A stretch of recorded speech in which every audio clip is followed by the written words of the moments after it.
This is Dad Mentality. I am Rodney Glover. I'm your host. So we're going to tell you a little bit about ourselves.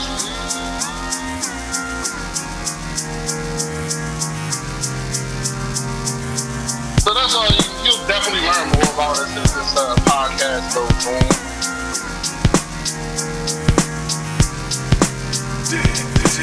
I'm grateful that I'm excited about it. I'm excited about what we're getting ready to get into and what we're going to start.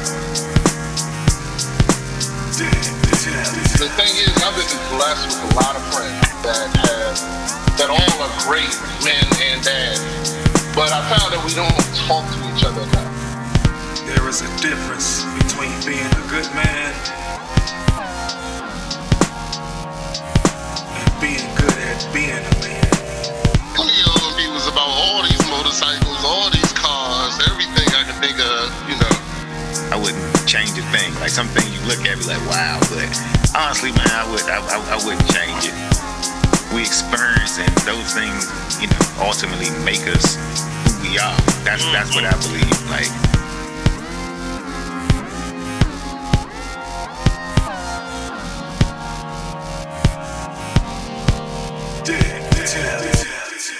Hello. Welcome to Dad Mentality. I'm your boy, Rodney Glover, a.k.a. The Beast One. And welcome to another week of Dad Mentality. Today we have a guest that I've been wanting to get in here for a while, but we're going to get into that in a little bit. We're going to start this, of course, I don't do this by myself. I got my man, Emilian Grand. We've been hanging together since we was in the playground at 4 years old. My man, Vance Robs, a.k.a. Coach. How you doing, Coach? Hey, what's going on? How y'all doing this week?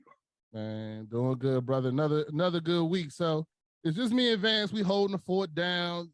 Some of the other fellas had some prior engagements. They couldn't make it this week. So we're holding the fort down, but it's all good because it's actually a very personal guest to us. I've known this guy. So this is the great story. Everybody tells, I remember you when you was this tall and this, that, and the other.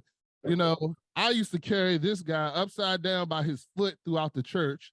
Me and Vance used to, he was our homie, he was our little homie. You always had that little one that ran behind you in the church. And, me and Vance, we definitely were church kids and raised with our parents throughout the church. We've had this conversation, and give a quick shout out to Evangel Assembly of God.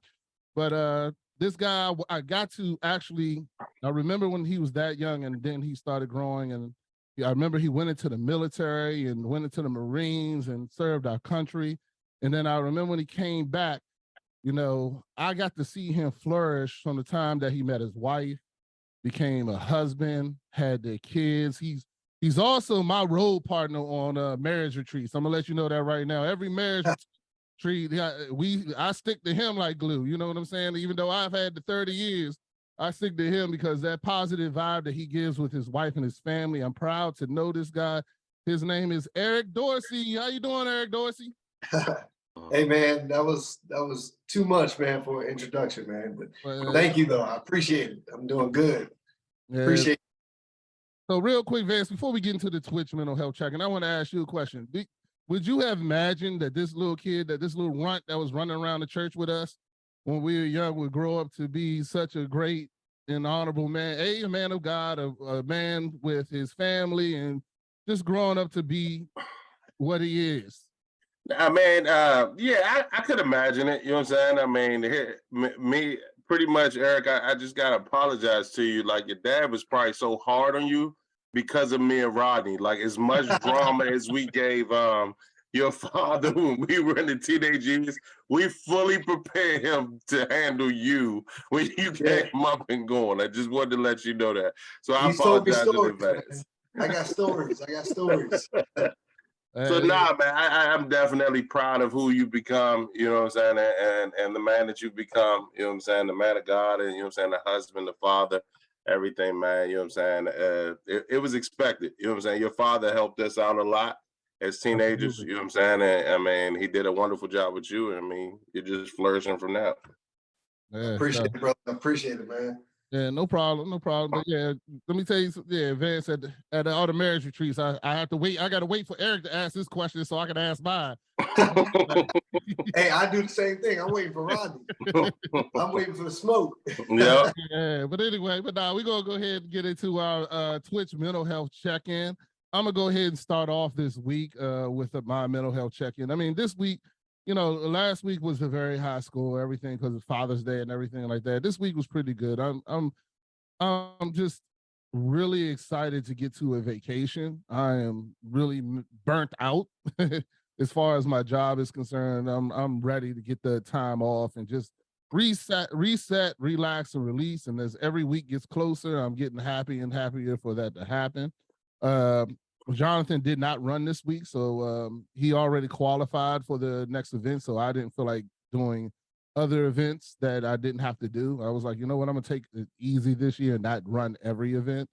But my daughter, she's her toe is still messed up from dropping the grill on her foot for Father's Day. And you know, but she's getting better, moving around. She starts college, I think, next week. So I'm excited for her college courses and things like that. My son is still studying to go into the Air Force. So everything's good there. So I'm just happy that everything's moving. So I'm gonna give myself a solid 8 this week. You know, it was just getting to vacation and just ready to relax and release. I didn't even cook out this much this year because I'm just tired. You know, usually I'll be cooking out every weekend I get an opportunity, but you know, I've just been tired, man. But anyway, that's my score, 8.0. What about you, Vance? I mean, this week was actually a really good week for me. So I'm probably at a 9 this week, and you know, I mean, I'm normally at 7s and 7.5, but this week, I mean, it started off, of course, with Father's Day. Then, of course, it ran into my birthday, but on Monday, and then, you know what I'm saying, the rest of the week was pretty hectic at work, but all of the things that I've been dealing with over the last month and a half were kind of coming to a head. So, you know what I'm saying, I had a really good Tuesday.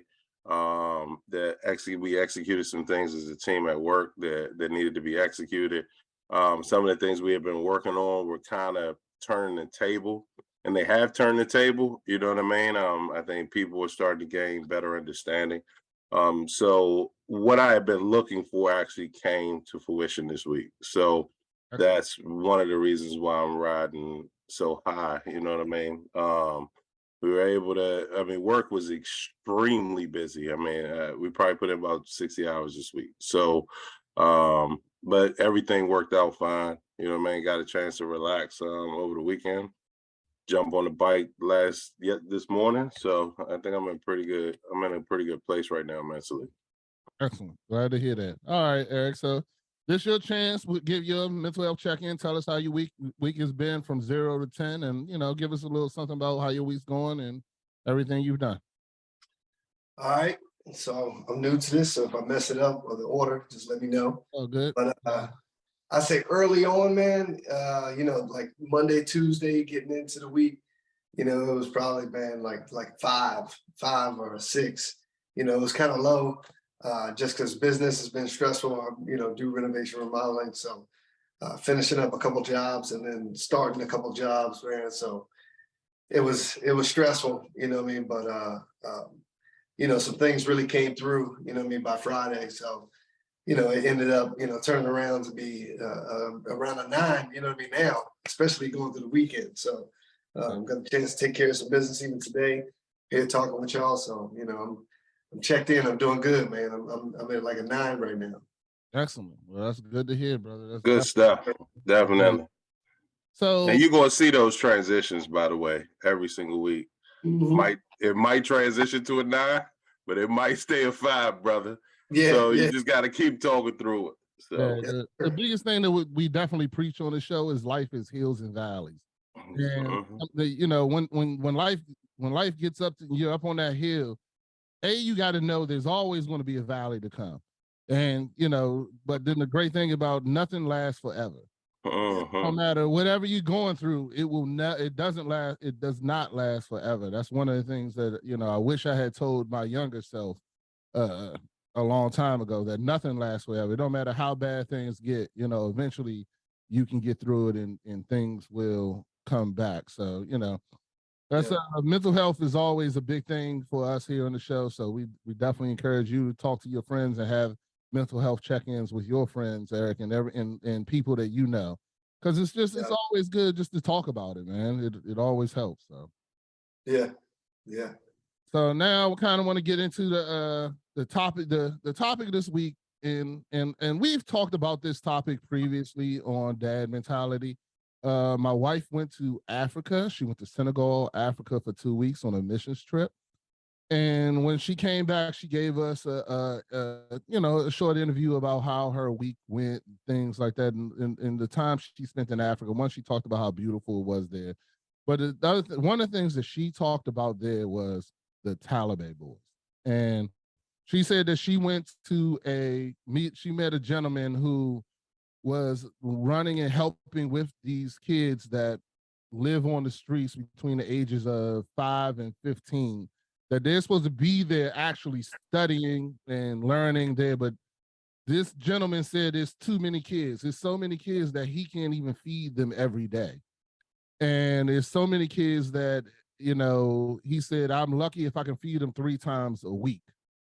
So, that kind of I remember hearing a story about you, Eric. And as soon as my wife told that story on the show, it kind of hit me to my heart, where I felt like God was leading me, like, this is a subject you need to keep on learning about.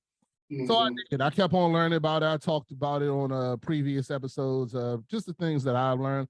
But I always remembered your story. And I never got to actually talk to you about the story. I think your dad told the story, this particular story.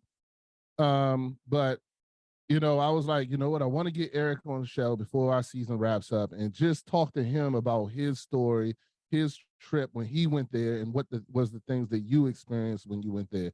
So my first question, as I want to talk about, is your first time going to Kenya.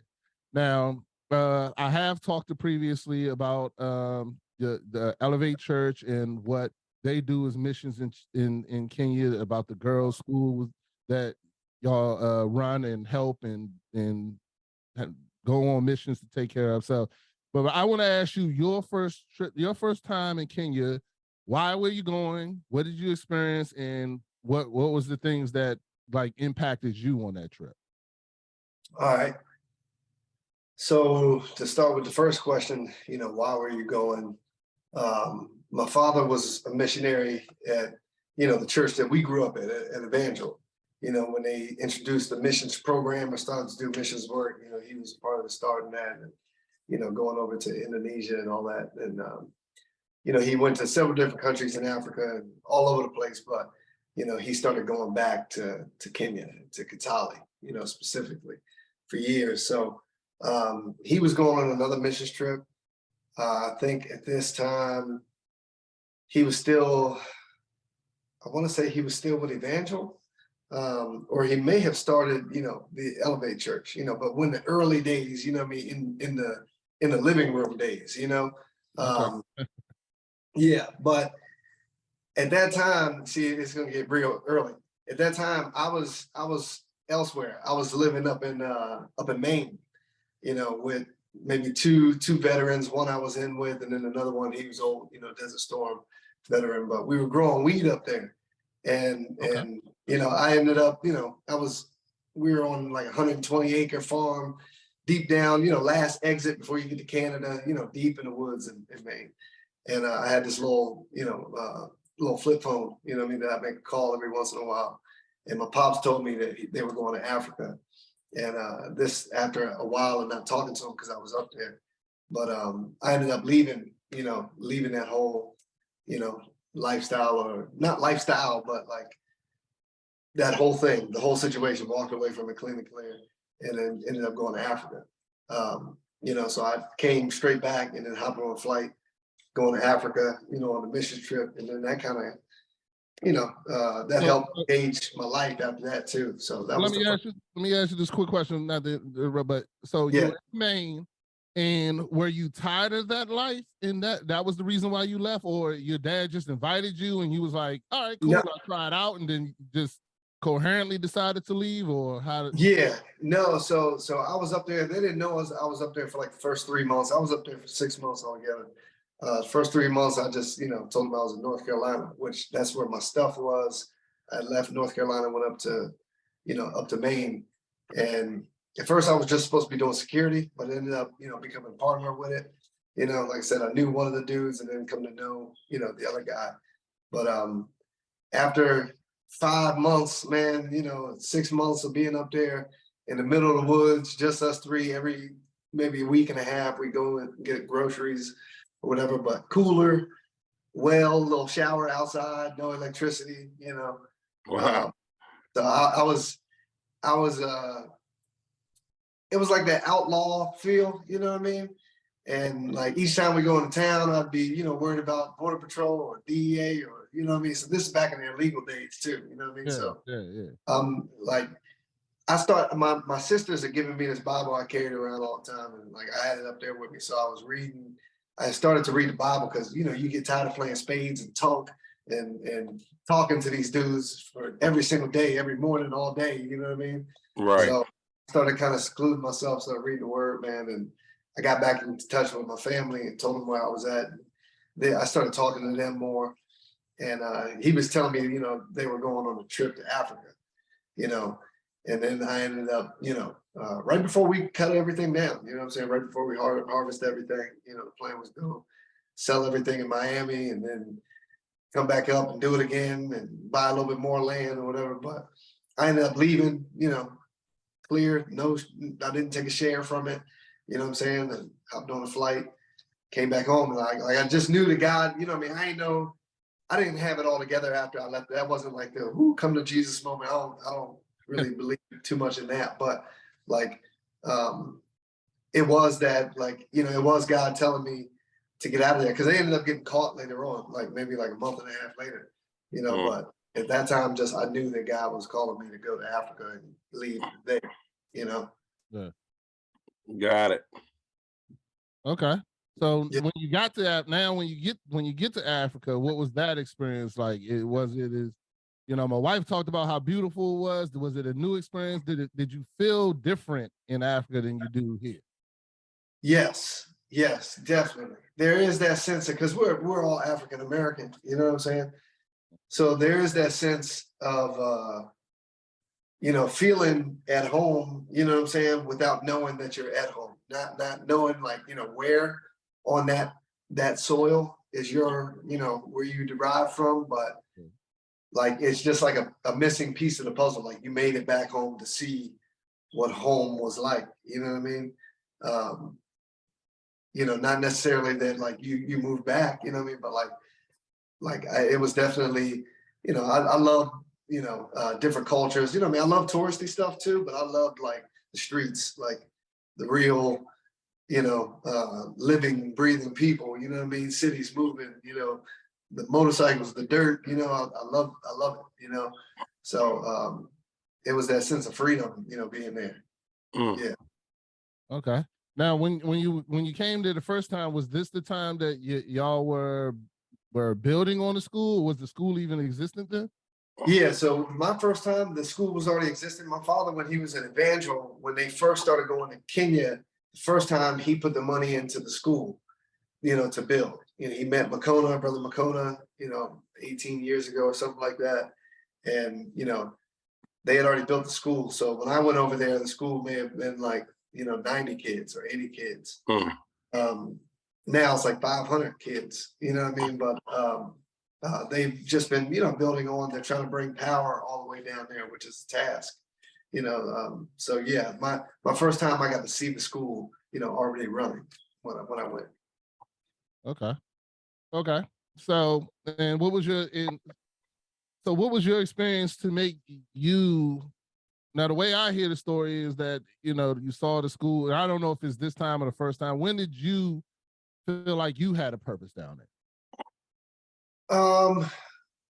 So I think that it was more so with, like, at that time, think about, like, I was just coming back from being all over the place, before then I was somewhere else, and, it's a long story, but I think coming over there, like I was a skateboarder, used to being out and about, and like I said, in the streets, you know what I'm saying? So like when I got there, like, they had more so had an agenda of people that they met with and people that carried them over here to this place or that place. You know what I'm saying? So it was very organized. My father had it organized because he's taking 20 people over there, but I kind of had my skateboard the first time I went, prior to me being married or anything like that. So I just, got there and started skating the streets, you know what I mean? And that's when I met, they were street boys at that time, but they were older, maybe like 17, George and Jackson. And like they started following me around all over the place. They were sleeping on the streets, but they really were like, they got me like almost like when you go to somebody else's hood, you know what I mean?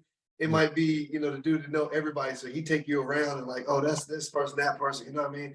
Like more, you're gonna get more with that than somebody that gets a brochure and go here and then go, Right.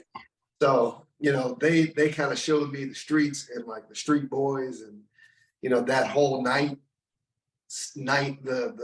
stuff, what I'm saying, goes on at nighttime. So that's when I saw the street boys for the first time, and y'all can, I don't know if we'll get into that or whatever, but when I saw the street boys for the first time and how they were living, that's when I knew that like, dang, like, I'll probably be here for a minute too, coming back, Yeah. Well, now that's what I want to get into. I want to know what that street boy life was like. What was it? Definitely. I mean, I think, and to your point, like you got to see that part to really understand what's going on. Yeah. Right. Because everybody's going to navigate to the help in the school and everything else. But the ones that don't navigate to it are the ones that need to be touched as well. Yep. And that's where I saw like, dang, because I felt, you know what I mean? Like if you can imagine, like I said, you're a pastor's son, and I was living for years, like, from the time I left, a different way than what I was taught or raised, you know what I'm saying? And mostly in a bad way, you know what I'm saying?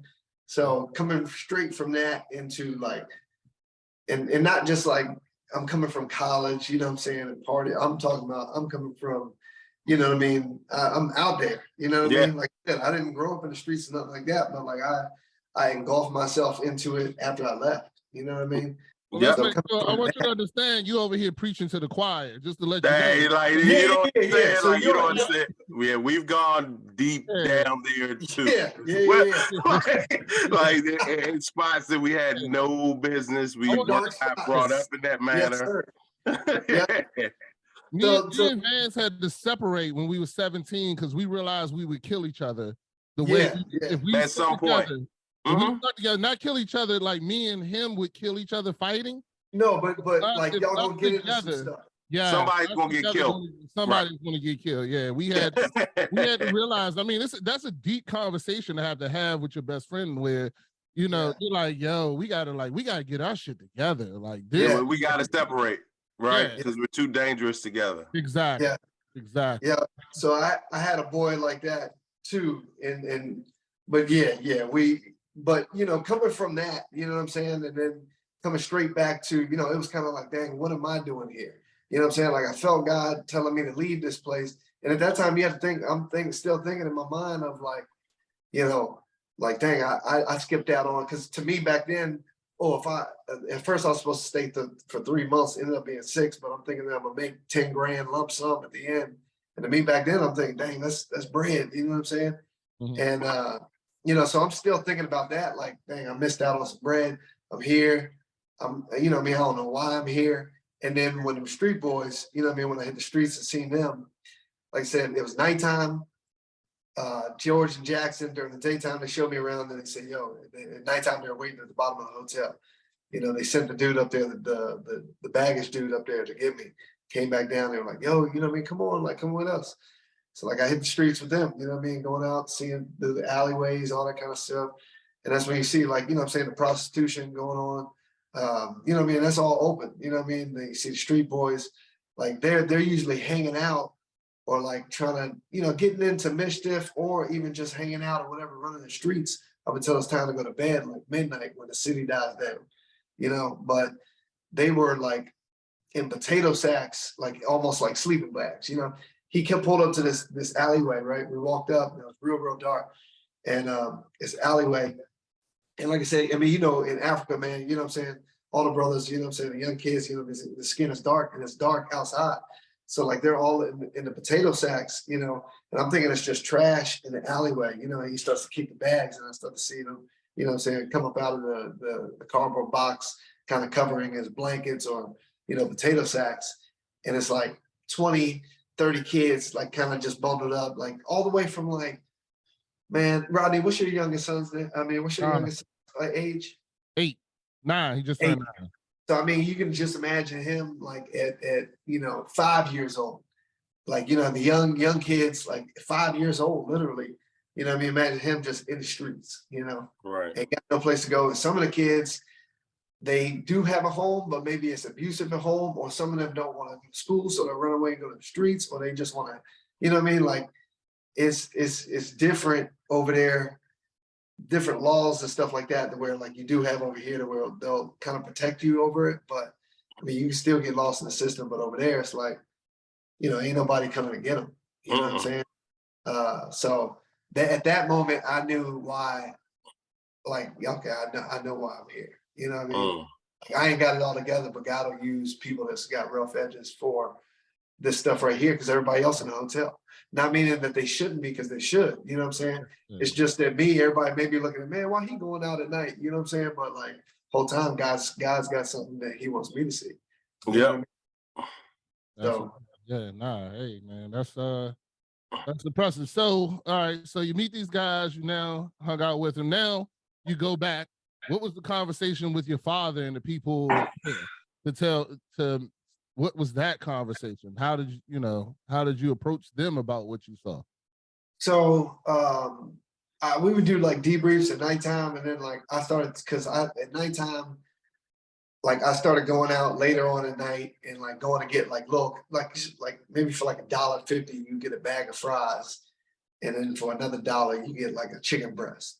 So for like $2 you feed one kid. So like I started spending like $80, you know, going out each night. And before I go to lay down, like I, you know, try to get all the kids some food. And each night it'd be more and more, but like, they, hold on. Say the question one more time. Nah, I was just like, what was the conversation with your dad? Yeah, so the conversation back with the team, like, you know, at nighttime I would tell them about, you know, about feeding them or whatever. And like some people would, you know, give some money towards it and everything like that. But specifically what you're talking about the boys now, because we got 35 boys in a boys' home. The next time I came over there, the second time, you know, because I had the relationships, I've seen the streets, like I met a whole bunch of the boys, you know what I mean, kind of got the hang of things, like the layout of the city. Yeah. So next time I came over there, George and Jackson were waiting on me as soon as we pulled up to this is a year later, you know what I mean? Yeah. And as soon as I got there, everybody was unloading their bags. They were like, yo, you got to come and see, these boys. So like I hopped on a motorcycle with them and then went, and it was like right outside of the city, maybe like the length of like 2 city blocks outside of the city, down a dirt road and like a cornfield, like a planed out cornfield. This is during the rain season. They had like a little metal shanty, just like zinc metal sheets, you know what I mean, that people use just to cover like a shed, porch, or something like that. You know, they built the structure out of that, and the inside they framed it out of sticks, you know, and like wrapped it.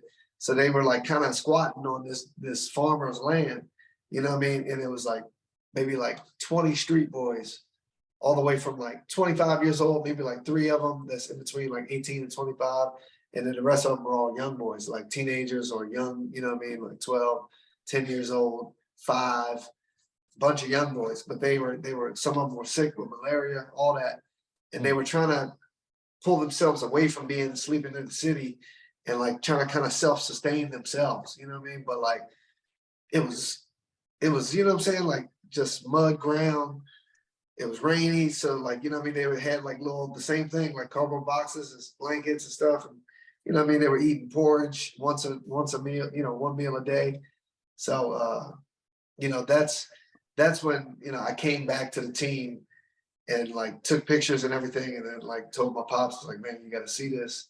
Like we got to do something about, you know, this, man. They're trying to do something. So he came back. I brought them all back, and then he ended up bringing the whole team over there, saw it, and then from there, you know, now it's been 5, 6, 6 years, and we've been, you know, taking care of the same group of boys. So some of the ones that were like 5 years old, now they're, you know, 10, 11 years old. You know, some of the ones that were, you know, 11 years old are now 16, 17, they're in high school. So yeah, that's the story that you know, they were So telling me. hold on, you spanned up 6 years real quickly. So I'm gonna go back and just I ask. got it. Yeah, I just want to give you the Yeah. overview so you can ask. Yeah. But no. I want to pass. The pass was great. But I want to know what were your steps that you had to take, and then also, you know, what was the hardest part of those steps to get to where you are now?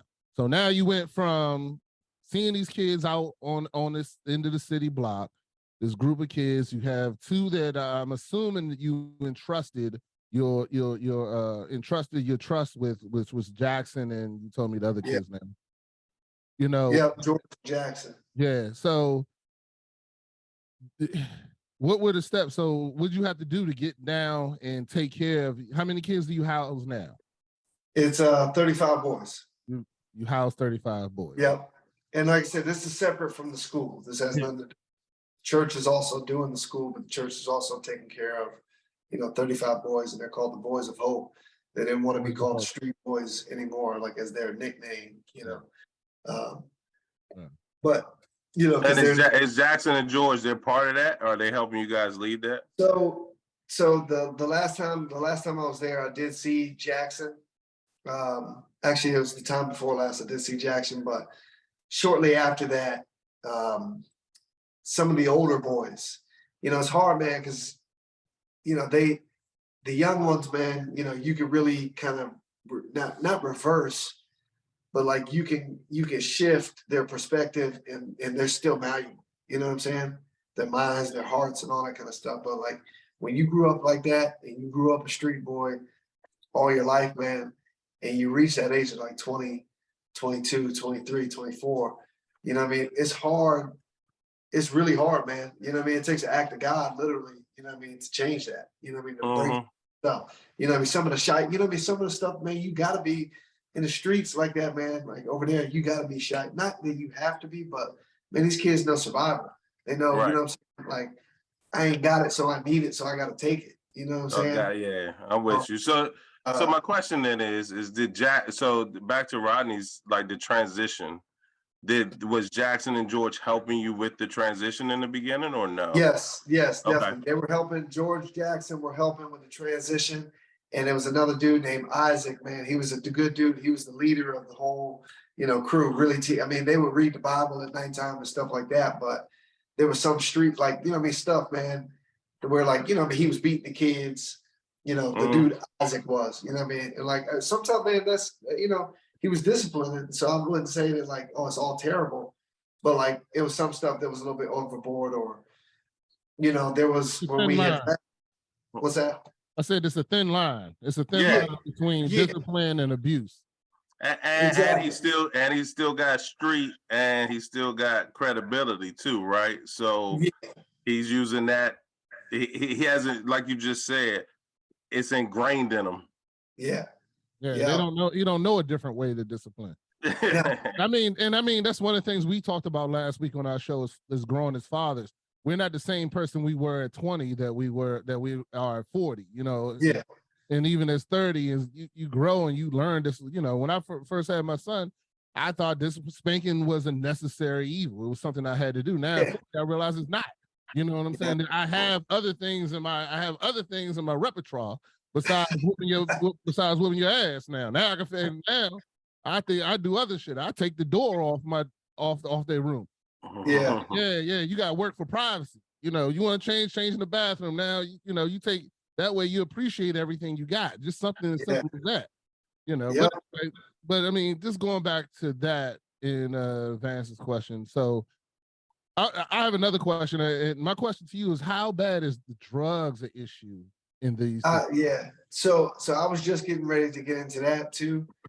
So Yeah, drugs is definitely, the main drug over there is gonna be the glue.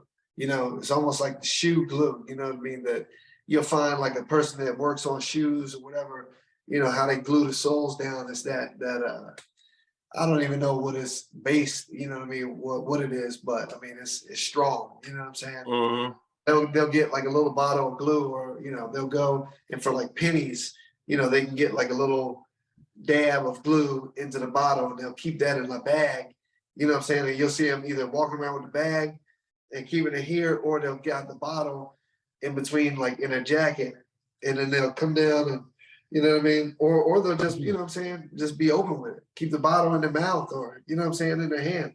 Right. And like even while they're talking to you, they're constantly huffing, you know what I'm saying, the glue. Mm-hmm. So I mean, you see that, man, these young boys, man, 8 years old, you know what I'm saying, hustling, high off glue, or some of them not high off glue, just hustling, you know what I mean? But yeah, it's the glue thing is terrible. Yeah. Okay. All right. So tell us the steps that y'all took to now take these kids off the street. So I assume the first thing you had to do was get some property of some sort, or what was the steps to where you started and where you are now? So immediately before we left, Brother McCona had a piece of property for the ministry, for his World Revival Ministry, Salvation Ministry, or something like that. But he had a piece of property. It was like a church, ground, but it was small, you know what I mean? But it was enough for them. It was good enough. It had a well on it, all that. They went there immediately, and we left, and it's like, okay, we're good. But like you said, once you do something like that, that's now, not saying that it's a burden, but that's Yeah, follow up. child, you know what I'm saying? You gotta now take care of it. You can't just drop it in the hands of, these ministers there, because they're already struggling as a ministry. You know what I'm saying? Mm-hmm. So it was really, honorable of my pops to even answer the call and say, hey, yeah, let's do something with them. You know what I'm saying? So and the board too. But they were there for a little bit. The boys, they still got the street mentality. They were going off into the neighborhood, stealing chickens and stuff like that. So the neighbors ended up complaining. We had to move them. Okay. Mm-hmm. So he ended up buying that field that they used to live on. So they cleared that out, and they were living on that for just a little bit. They, put a couple, like shacks up, until, he had the original, when I first got there, there's like a main church where they all started. And that had 2 buildings in it. It had a kitchen and, like a compound, all dirt, mud walls and all that kind of stuff. But it's like, it was good. It's more than what they had before. That's for sure. I got you. What did you say? I said it was more than what they had before. Oh yeah, way more. So we ended up, he's like, man, I got this ministry. They can stay here. So, that's where they've been since then. Okay. So that the next step was to, okay, now we got to get beds made, you know what I mean? Like, got to get local carpenters making, bunk beds, because they got to fit, so we had to do some, like, fixing up of the property, smoothing out the concrete floors that were inside of the little, structures, you know what I mean? Like make it up to date for them. And I say up to date, like, over there, up to date. Right. You know what I'm saying? But now, we, as the church gives, you know what I'm saying, they've been sending stuff over there. We were able to get all the boys. We had to get all the boys not passports, but identification. Some of these boys don't even know who they are. You know what I'm saying? Wow. Really. They only know their name from them knowing their name, but they don't have identification and stuff. So that was a couple month task, trying to, in payment, trying to track down family members that can, vouch for these kids. All of them have identification now. You know what I'm saying? The next step from there, getting all of them into school, getting them registered, paying for that with the local school. You know what I mean? Then getting all them uniforms made, shoes. Mm-hmm. And that's every school year. You know what I'm saying? Twice a school year, every school year. So now, little stuff, add-ons, we're going back over there here in the next couple of weeks. We'll do some construction, while we're there, maybe a team will paint, what I mean?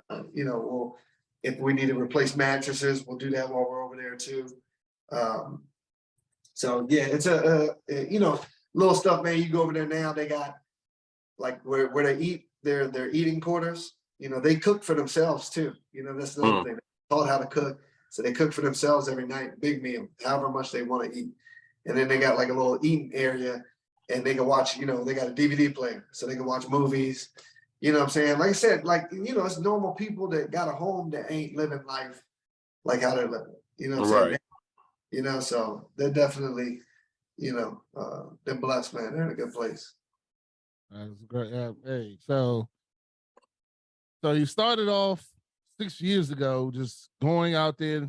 You meet these guys, and now you come to 6 years later, and you're now housing 35 kids. And I'm assuming that this is like, is there a rotation, or how does it have it? So I know you get some younger kids, and I guess you the older kids do. So all right, here's the better question. What do you feel is your goal? What do you feel is the goal? Like, is it education to get everybody educated, to get them all in school? Or, I mean, is it just as simple as just we're happy that they have a place that they don't have to live on the streets, and they don't have to, you know, because when you're on the streets, there's a lot of things that can be against you. At least here they have a safe place where they can learn about God. Yeah. So to answer your question, it's a little bit of all of that. You know what I mean? It's the sure, even if, let's just say they didn't have school or whatever, them growing up in that environment is going to be a lot better and more conducive for them, you know, as people, as citizens of Kenya, you know what I'm saying? That they grow up in a controlled environment versus doing whatever they want to. You know what I'm saying? You know, because it's, like I said, they're young boys, but at the same time, when you get like, you know, when you get engulfed into that at a young age, you grow up real quick. So you got young boys doing grown stuff, you know what I mean? So right now we're working with, you know, trying to talk to the colleges out in Nairobi, which is the capital city of Kenya. And, you know, we're supposed to be meeting with some people while we're there, you know, about, you know, the next steps, because, you know, we got a couple of 16-year-olds, and by the time they're 18, you know, we haven't been in a position to where, you know, okay, what do we do for transition? So that's what we're now is where do they transition to? Because at a certain age, you know, after 18, you know, we can't technically have them, you know, still staying there unless we train them up and then they turn around and become like counselors kind of thing, you know, but we'd rather, you know, because all of them are doing well in school, we'd rather them get transitioned and be able to go to, you know, these you know, institutions, these colleges, you know, so that's what we're working on right now is the transition period. Okay. Got it. Then into adulthood. I mean, yeah. I understand. I'm tracking. Hey, man. And well, I'm gonna say this about the story that you've given us today. It really shows me how God uses. Now, don't, you know, and I don't want to say this in the wrong way, because God definitely uses. It's gonna be said the wrong way. Yeah. But God uses, you know, but guess what? God used great people. But the thing is, it's crazy how he uses the people that you don't expect him to use. Yeah. God, it doesn't matter who you are. There's no person that God won't use.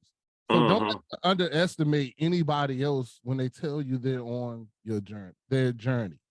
Like, for instance, like, and I'm not, but you know, God told me to start this podcast. I have no idea why. I don't know where I'm going with it. I've made mistakes while I'm doing it. And I haven't even gone a year yet. You know what I'm saying? But I know that this is the reason why I'm doing this is for good. And I want to make sure that it always is for good. And I've had to learn in that process also. So, I mean, but it's crazy how, you know, y'all were already there. You had the church, you had the school and everything. And it's, you know, when you went out there and saw that, it kind of God use you to go to the next step. Next step is now housing these boys, now teaching them, now going in this place. And it took your eye, and you said you were going through a lot during that time. You know, you had no idea what God was going to use you for. And even if I met you, even if I've, you know, talked to you since then, I haven't talked to you about this, but I've watched your growth. And I'm happy and I'm amazed at the things that you've been through and what you're doing and how you continue growing. And I know that God's going to use you for even more amazing things. So, I just want to say that it is definitely something that here at Dad Mentality that, we want to encourage. And I definitely wanted your story to be out there. I'm also going to tell you this, that God has already led me. So we started doing something we call a Bitcoin Friday. And I started doing it from the beginning of the year. We had our other guest host who I wanted you to be on here. He's a crypto guy and financial guy. Shout out to Matty Ice, the cryptocurrency diversity hustler. But Gotta tap in. he had me start personally Bitcoin Friday, where I've been buying every Friday. I buy a minimum of $10 worth of Bitcoin. And I'm going to do it all the way up until the end of this year. And at the end of this year, when I'm done, I'm going to donate everything to the Boys of Hope. Oh, That is my that's something that God has led me to. I already knew it before we even had this conversation that I was going to do it. And even before you agreed to come on the show, I knew I was going to do that. I knew that I didn't know why I was doing the Bitcoin, and then God told me why. He told me this is what you need to encourage and keep on, and eventually, I want to come to Kenya and I want to be a part of it and help as much as I possibly can. So that is, but I do want to go ahead and commit that. And I have a group that we're all doing it, and I'll let them know. And I'm sure that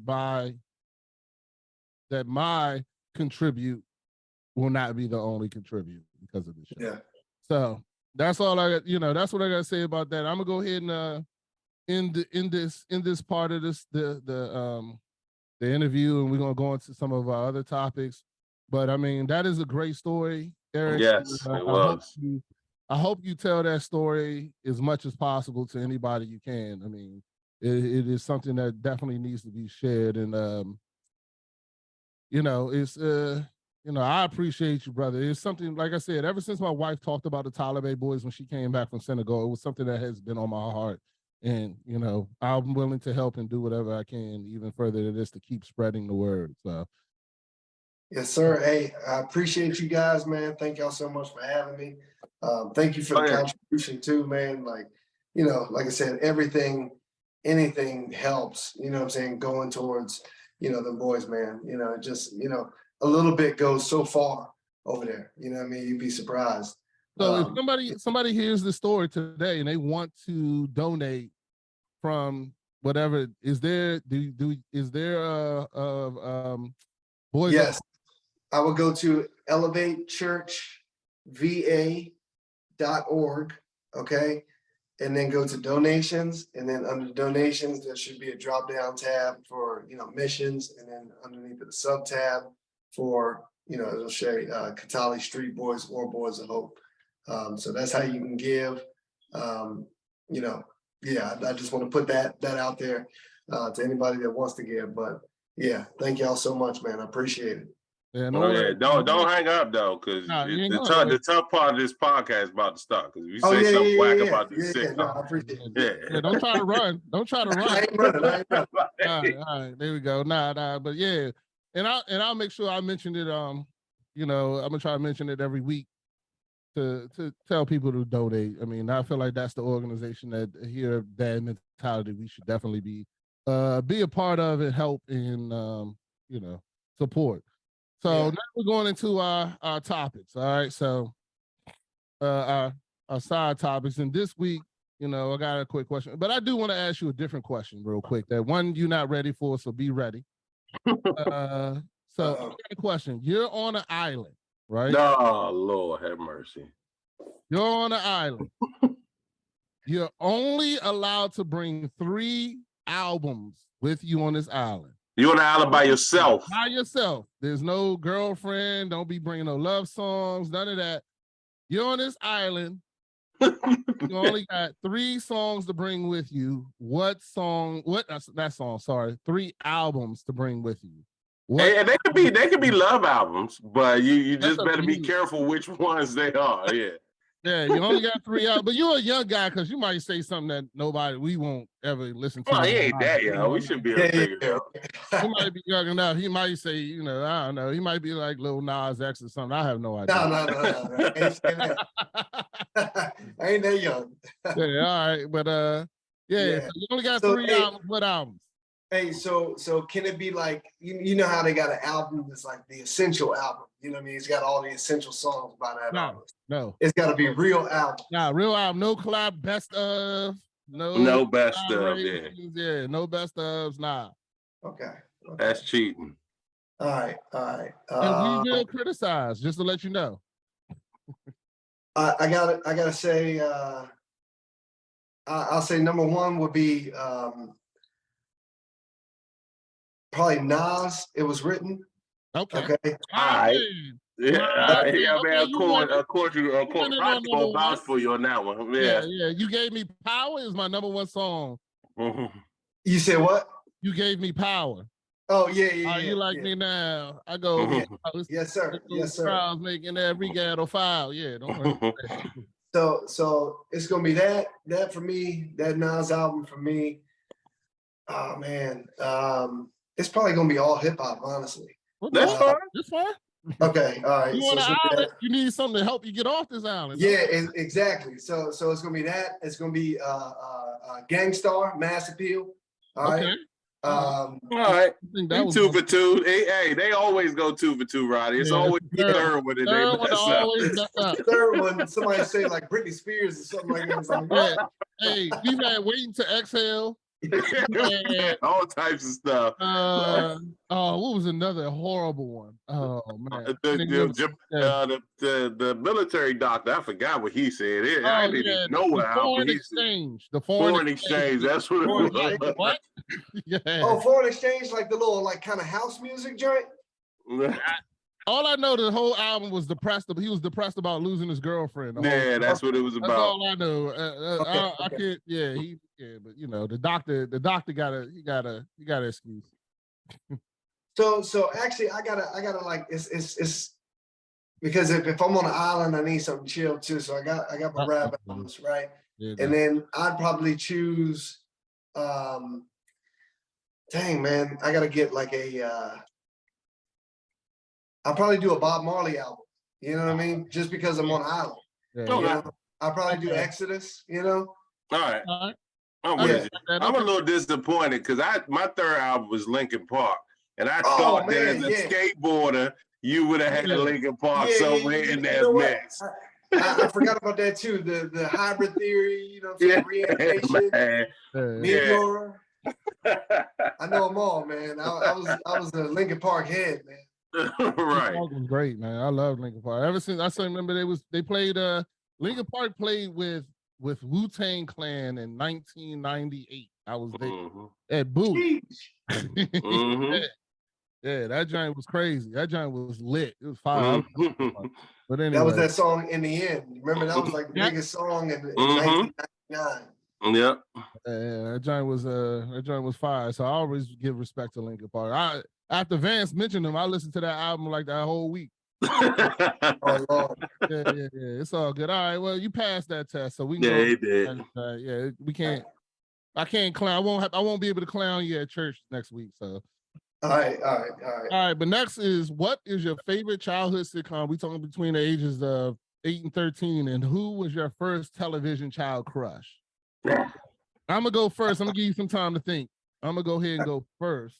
I go second. You got time. Yeah. I'm gonna start with my child crush. And my child crush, hands down, was Topanga from Boy Meets World. Oh Oh, yeah. yeah. You was in love with her. I was madly in love with Topanga. I have no idea why, because she fits none of the criteria of that I like. But Hey, she was bad, man. Yeah. She was. She was. Man, she was. yeah, Rodney was in love with her though. no, I was highly obsessed with her, yo. But but you know, it was what it was. But my childhood sitcom would have been had them blanked on it because I didn't write it down. I was all worried about Topanga. Is God, with my man Steve Urkel, one Family Matters. Family Matters. Yeah. Family Mhm. Matters is going to be my childhood sitcom that I liked. Even though I wasn't in love with Laura, I did like Myra though. Myra was on the top Yeah, of she the list was. as far as the young women. But you know, Family Matters was one that I never missed. I made sure I sat down. My man Steve.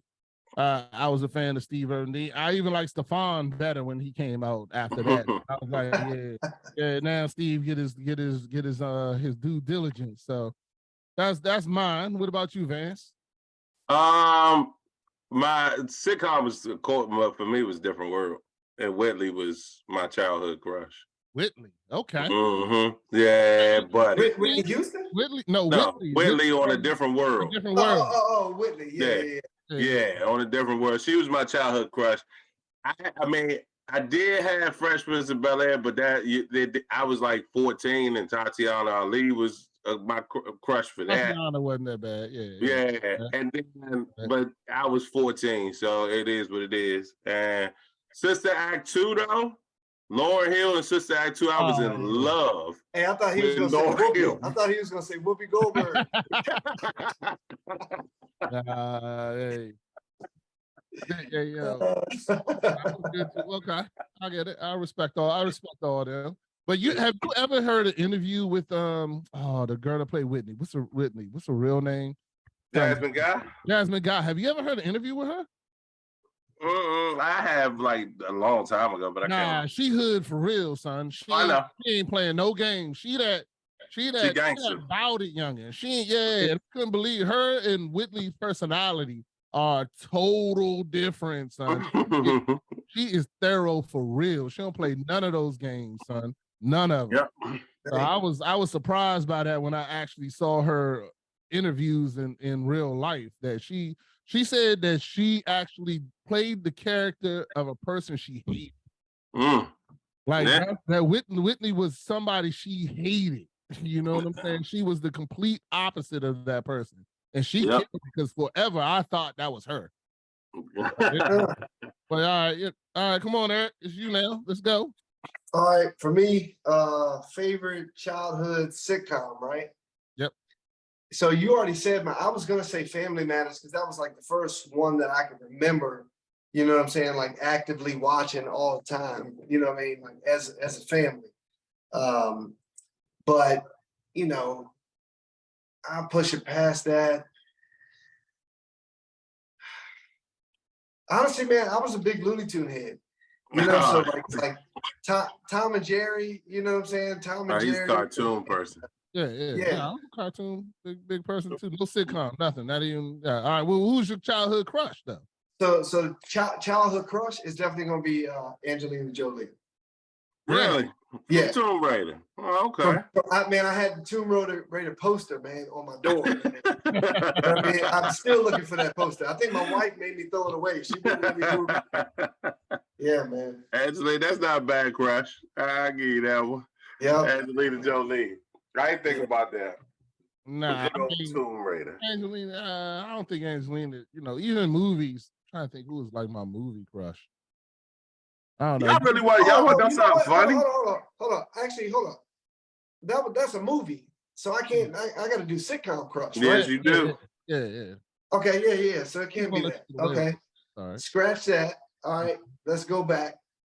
Can't be no cartoon. I mean, you got a lot though. Like you got a lot. Like because he's in the Tatiana Ali world. He's in the Monique world. He's in that. From what was it? What was the other giant? I was big into that show too. With Lark Voorhees, who ends up Lark Voorhees, Saved by the Bell. Beautiful back then, but yeah. He did not Saved by the Bell. Well. You know who I like, honestly, because I remember when I was a little kid, man. What's the girl's name, man? She played her name was Roxanne in Good Burger. Carmen Electra. Good Burger. Carmen Electra? Carmen Electra. Oh yeah, Carmen Electra was bad. Yeah, she was.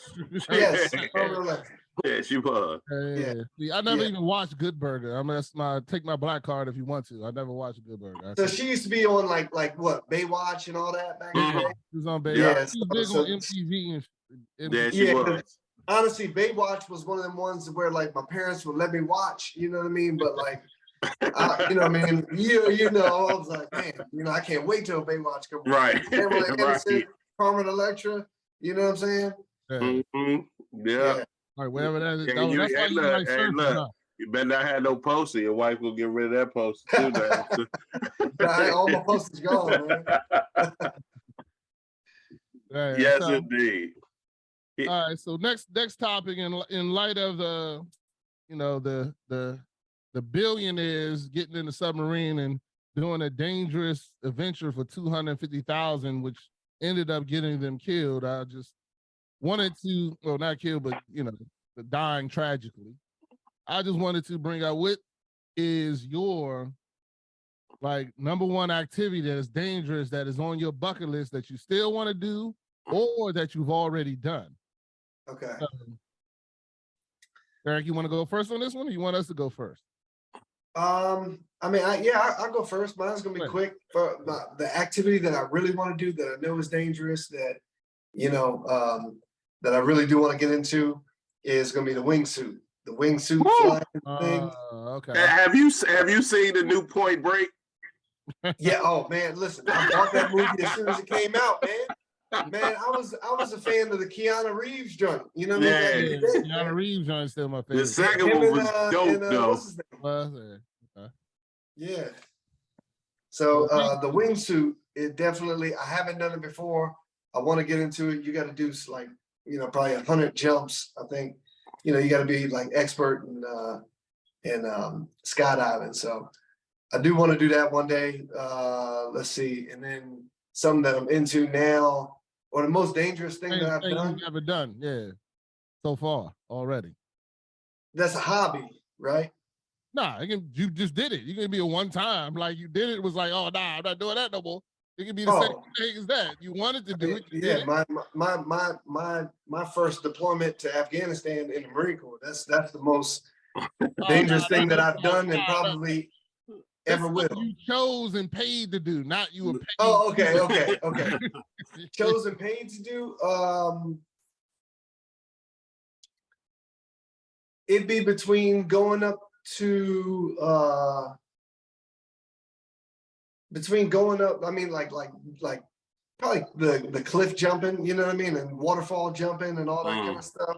You know, I used to be real big into that. Like when I was living in Puerto Rico, I'd find cliffs and waterfalls and things to jump into, man. And so done some sketchy ones like that, and then also paying to go to South Sudan.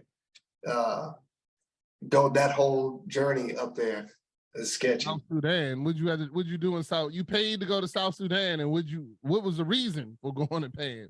There was a food scarcity earlier last year.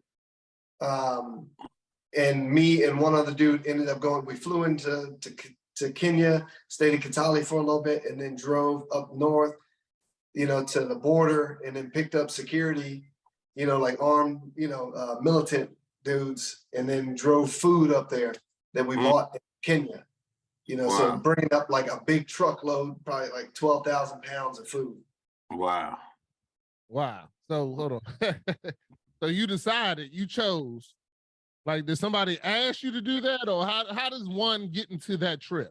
The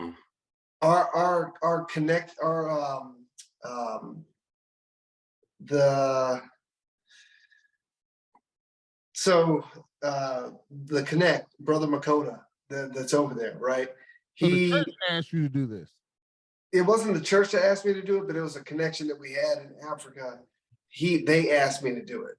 So they asked me, you know, they had been talking to me since like 2017 about like South Sudan, and because of the split in the country, like, you know, South Sudan is left in a bad place. Same thing, North Sudan is going through it right now too, war and all that, but it's always been a war-ridden country and a bunch of stuff going on, but the people suffer because of it. You know what I'm saying? They got intense rain seasons, intense dry seasons, you know, and they got no help. So he had been talking to me about it for years, but last year I felt, you know, that it was time to go and check it out. So another brother in the church, you know, I asked him to go with me, and, you know what I mean, we just created a trip. We were able to raise like $10,000 to go towards food and everything. when we got up there for the people. So we bought like bales of clothing and food, got it trucked up there, and then we, like I said, we were in Land Cruisers and all that in the bush. Wow. So even crossing the border, I'm thinking that it's going to be like an actual border. It's like as soon as you get out of Kenya, you cross that, you get off of Hardball Road and you like are in the bush. You know what I mean? And then you pull up to this like kind of Western looking scene, like town, like these little metal shanties, and dudes come out, they got AKs, and you don't know if they're military or whatever, and they telling you got to pay this much. We got shut down at the border. But yeah. Vicky said when she was in there, the tour guide truck got stopped 3 times by 3 different police that he had to pay each one to get through the town. Yes. So it's you'll see different stuff like that on our way. Sometimes, man, you get shut down. There'll be police on the side of the road and they wave you down. Hey, come on over here. It's like, the little mud hut. And they say, hey, we clocked you in all the way back there going in. Like, man, what you mean you clocked us in? You got cell phones out there. Talking about you clocked me in, man. They just want a couple bucks, man. Pay them like $30 and, okay. All right, you satisfied, All right, well that's way more better than mine. You maybe should have went last. So my activity is skydiving. I've always wanted to go skydiving. I never had the opportunity, unfortunately.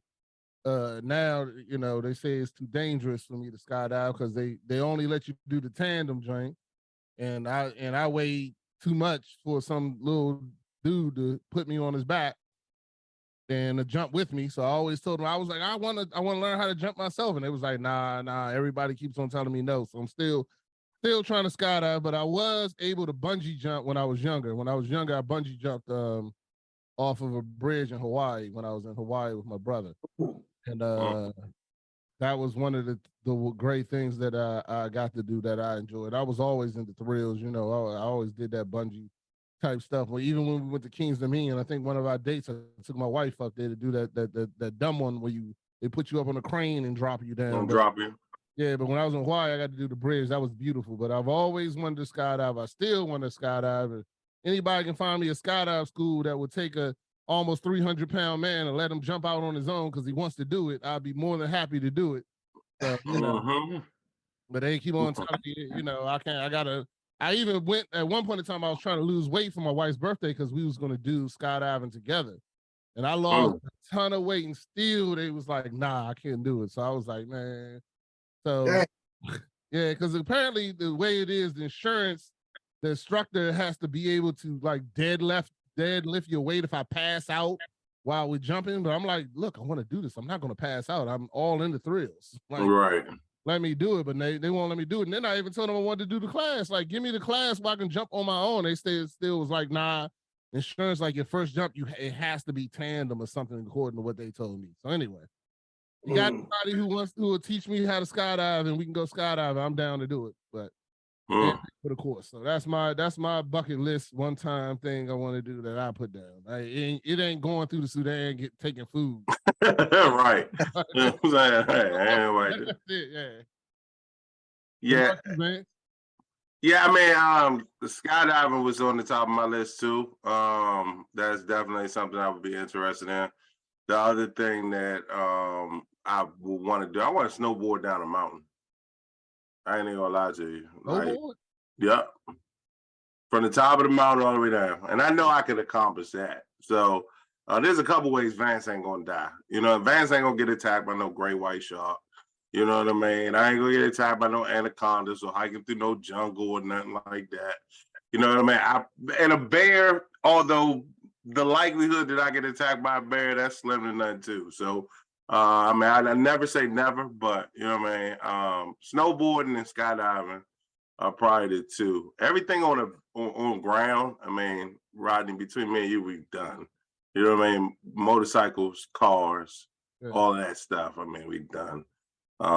Most dangerous thing I've probably done in a car is I have drifted onto 495 sideways in the middle of rush hour traffic all the way around a ramp.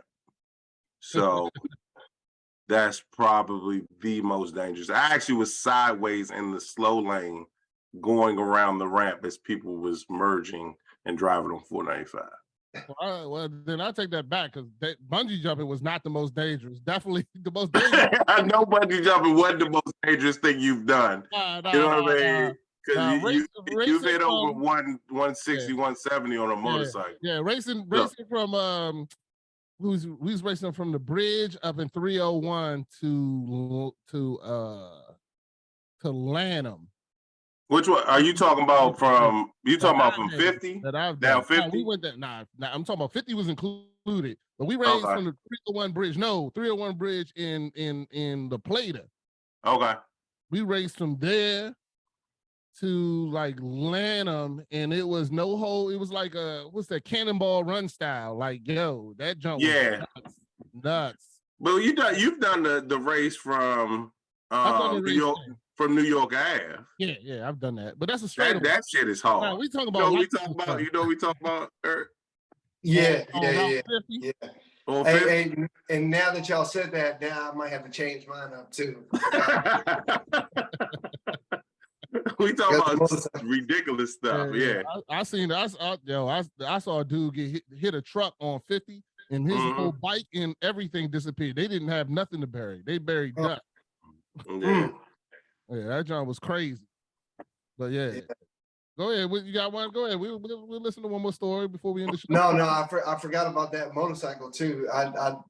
When I was getting ready to get out of the Marine Corps, I only had like 45 days left, until I was out.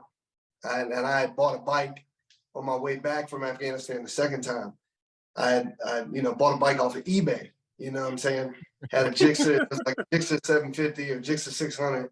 And I had it delivered to my pop's house. At that time, man, my license was suspended and no insurance, no tags, you know what I mean? Yeah. But I had that bike. Yeah. That's all you need. Yeah. So ended up, man, going down to Myrtle Beach Bike Week, spending 5 days down there, had a great time, had, my boy's tags on it that I took off of his bike because he was, at home with his family. So I was on my way back up, man. Was crossing from South Carolina to North Carolina, stopped at the gas station, got back on the road, like 3 miles away from the border. Sheriff pulls around. I'm going like 60 miles an hour, like 55 on the highway. He pulls around, and I had like back then they had like the little camera, and they didn't come stock with the bikes now, like nowadays, but I had a little camera aftermarket. So I looked down, see him put on his lights, and I took off running. I tried to cross the border, man, thinking that they was, I'm going good enough. It was like 10 state troopers sitting there waiting for me. As soon as I crossed, man, ended up being 25 miles, almost, 20 minutes, chase. Ended up dumping my bike, off into the median, kind of knocked myself out. They came through, you know what I mean? And I acted like I was sleeping, you know what I mean? Because I ain't want them to whoop my ass, honestly. Right. You know what I'm saying? So I was laid out, like, you know what I mean? I came through real quick, and I was like, man, get your boat, get hands back, see it, all that, And I heard, man, I'm kind of like opening my eyes a little bit, and I was like, nope, not today, man. I was knocked out. They took me to the hospital until they figured out nothing was wrong, and they took me to jail. Yeah. Now, did they do some similar story happened to my boy, but they took him to every county he ran through. They didn't let him out. When he got out, the cop was sitting there waiting for him to get out of one county to take him to every county he ran through. Yeah. Did they do that to you? So no, they didn't do that to me, and they didn't make me go back because it was state. You know what I mean? So it was the original sheriff down in South Carolina. You know what I'm saying? And then as soon as I crossed, it was state troopers. So state had jurisdiction. I think that if it would have been the county that picked me up in North Carolina, they'd have took me to each one. But because it was state, they just, they went ahead and processed me in. But I ended up going to the county jail in the area that I was in. You know what I mean? Richland County, North Carolina. Nah, you got that. They do that when you go to Virginia. My boy, he did the same thing coming back from the beach. They took back roads. Thought he was good. They got pulled over. The cop goes, let me see everybody's he had a warrant, took off on him. He said he thought he was good because the cops stopped following. He said, next thing you know, they landed a helicopter And Yeah. he was strapped with the joint. He was in Virginia. Dude was strapped with the gun out the side of the helicopter, and they was like, pull over. Yeah.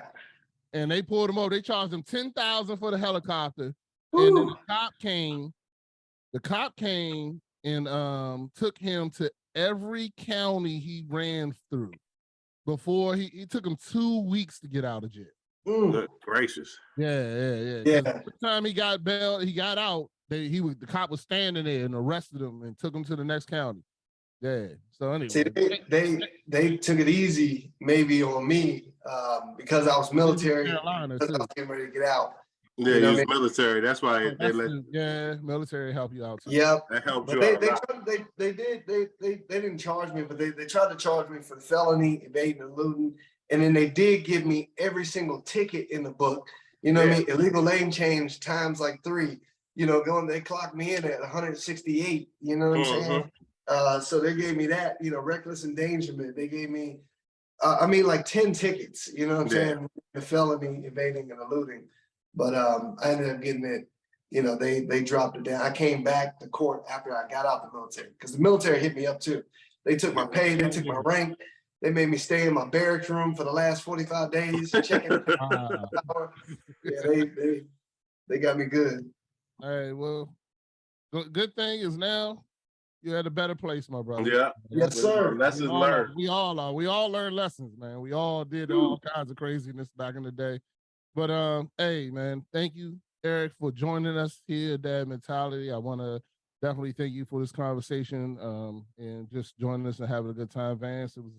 I appreciate you being here with me also. Definitely want to tell everybody, make sure you you know, if you're looking for something to donate, you're looking for something to support, let's make sure we support the Hope Boys. So it's something that we're definitely going to continue to talk about, and you know, make sure you follow us on all platforms. It's dad_mentality. You can catch your boy. Like today, I'm gonna be on Twitch playing Call of Duty. Hey, Eric, you play Call of Duty? Anybody any chance? I do play Call of Duty. I ain't played it in a long time. I'm real busy, but I do. Call of Duty is my go-to, man. That's the only game that I like. Well, if you want dubs, you need to come play with your boy because I get dubs. And you can check me out and follow me on the Beast One on Twitch. Also, you can check us out on all platforms and dad_mentality. We also are now on Apple Podcasts. So I want to thank you all for being here. It was another great show, another great week. Appreciate everybody who joins us at Dad Mentality. God bless and good night. Night. Oh, yeah.